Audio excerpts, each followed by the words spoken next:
Hey people, so we are here with a motivational video, me and my blue hair. Okay, so I do want to start out by saying I'm in a super good mood for a couple reasons. Number one, I've been really not feeling great, but getting better every day. And this morning wasn't as tough as it was the past couple days, but I'm in a good mood today because I didn't feel good last night. I slept with another tissue up my nose and I had a really great run. And part of what gave me a really good run was what happened while I was running. I say to you guys all the time, I need you. I need to motivate you because that's what keeps me motivated, being a woman of my word and so on and so forth. So lately I've been posting, and I've been posting this because it's something that I'm going through. So I'm like sharing myself with you guys. But the past couple of days I posted a picture of me at the tanning salon, and it said, don't compare yourself, or look in the mirror, and that's who is your competitor. And then I posted like another one the other day, and then one this morning about not comparing yourself to anybody else, or about you're your own competitor. You want to be better than the person that you were yesterday. So basically, I posted that picture this morning after I was done with my food logs, like I do every single morning. And then I had somebody that commented on it and said, thank you very much for your videos and posts. And they really helped me. So then I sent her a message. Well, I commented on there and I said, I'm really glad that it helps. Hey, if you ever have any ideas. So she sent me a private message back and gave me some really great ideas. I do want to make a comment about something that happened yesterday, briefly, super quick.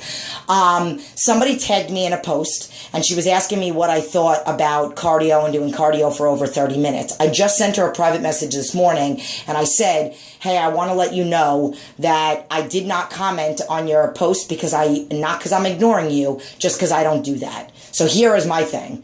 I never will. And if you're a trainer or a person out there and you tag me and a bunch of other trainers or anything like that, my product works. I am my product. My clients are my product. But I don't believe in a lot of the things that others do. I also don't allow negative energy into my life. So I'm not about to start a debate on Facebook about what somebody else's philosophies are. So I practice what I preach and my clients do it. I have muscle on my legs. I am very strong on my legs. I'm not trying to toot my own horn, but you know, I could leg press 10 plates on each side on a super heavy day, which I haven't done in a long time, but on an average, 7 or 8 plates on each side. I run every day. I run 5 to 6 miles Monday through Friday and 7 to 8 miles on Saturday and Sunday. Every day. And it takes me more than 30 minutes to do that. It takes me more than 40 minutes. My thing is, you can hold on to muscle if you're training heavy enough and fueling yourself the right way. That being said, I'm done. So, again, I mean, no disrespect by ignoring you, but please, I just don't want to take part in a debate about what people's philosophies are. So, okay. So now, getting back to the 3 things that she asked me for. One of them was the whole talking about comparing yourself. So I do semi-private training, and I always tell my clients on the first day, I say, I do want you to look around. You know, you're 50 and I want you to turn around and look at my client that's 70. You're 20 and I want you to turn around and look at my client that's 50. But I don't want you to compare. A perfect quote that I've never posted, I don't think I did, but it says, don't compare your beginning to somebody else's middle. So it doesn't matter that that client is 70 and you're 50. She's been with me for 3 years. I just say maybe look for some inspiration. Like, hey, if she could do it, then I can eventually do it. But you do not compare yourself to others. You never can. Everybody progresses differently in everything. And it's all a matter of, you know, food and how your body takes to it. Are we still getting to know what foods work for you? Nutrition is just as individual as personal training is. So maybe one client is doing everything that I tell them. They're not as emotionally connected to food, and maybe they haven't had many mistakes, and boom, they're awesome. Results super quick. You're seeing shoulder muscles within a couple weeks. All that other stuff. I've seen it. And then another person that was still trying to get to know their body. We're still trying to figure out the food. They're doing great, but maybe there's a couple slip-ups because we're all, including myself, emotionally connected to food. So maybe it's taking them a little bit longer, but you can't compare yourself. In jiu-jitsu, they don't have a layout of, and I've been doing that since August 6th. I know my anniversary.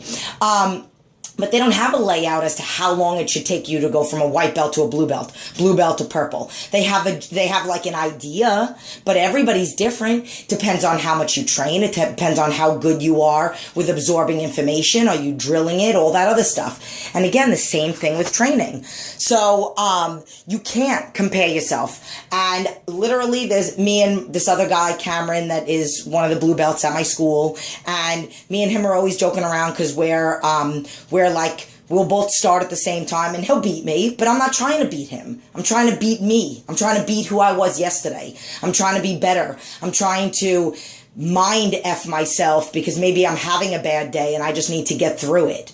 So, I mean, literally, you can't compare yourself to anybody. You just have to compare yourself to think of what you were the day before. Think of what you started out like.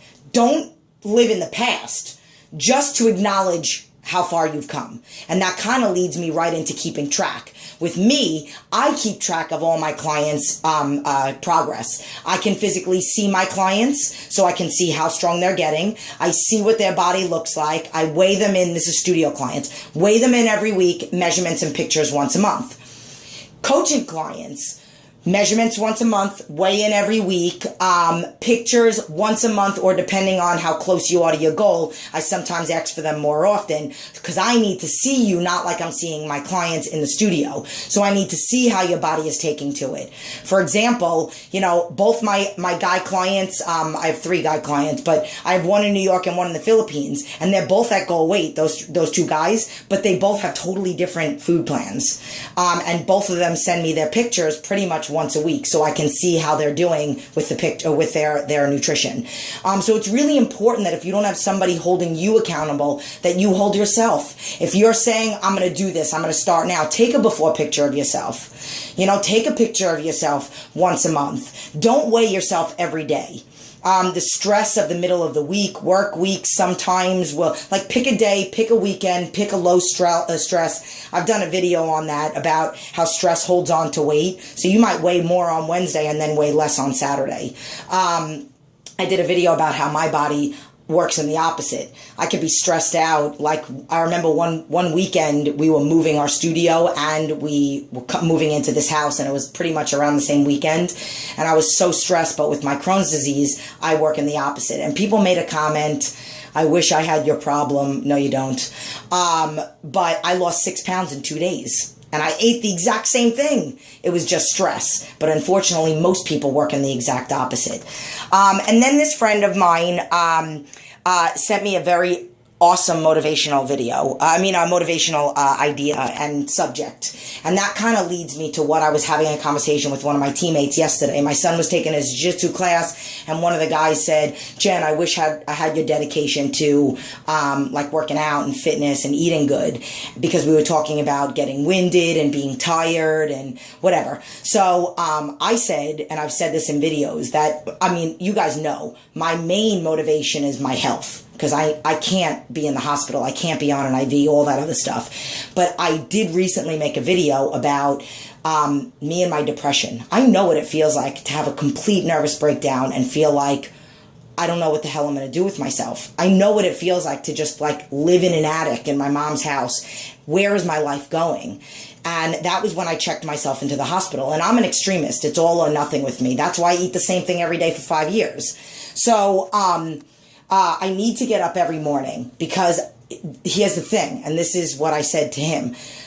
Not only do I need to be healthy for my condition and all that other stuff, and my Crohn's disease and my hypothyroid and all my issues, but to me, if anything even sounds remotely like an excuse, I am petrified that it will continue to spiral into more excuses, and then I will eventually be depressed again. I like that fear. It's not a fear like, oh my God, can I jump on top of this counter? It's a fear which is legitimate sometimes, but you do have to get out of your own head. But that's my fear. So I am petrified if I say I can't run today because of my ankle, then tomorrow I'll find the same excuse, and then the same excuse. And then it's going to be 10 times harder for me to get back on the treadmill. That's why no matter what, me being sick, I ran when I had bronchitis, and I did a video on this channel, I don't even remember, back a couple months ago. But this leads me to this woman that she told me about. There's a woman that goes to her gym that has cancer and literally works her butt off and never complains. And most of the time you find that. You find the people that have lived in survival mode, which was me. Survival mode. I was never really taught how to live life and life lessons. I learned how to survive life. So, it's really hard for me to explain what I mean by that. I hope you get it. But basically, the people that fear things, that like fear death or fear, and then have this incredible hope, or people that have amputated and prosthetic legs, you always see them in pictures with smiles on their face. I'm sure because that's when they want to catch them happy. But that woman and me, it's like, you have no idea how much pain I'm in every day. I feel something every day. But I mind F myself. And that woman, she said one day she came into the gym and she was a little bit slower than usual. And she said this woman never complains. And then she didn't find out until afterwards, but the woman just had chemo that morning. And she still came in and did her workout, people.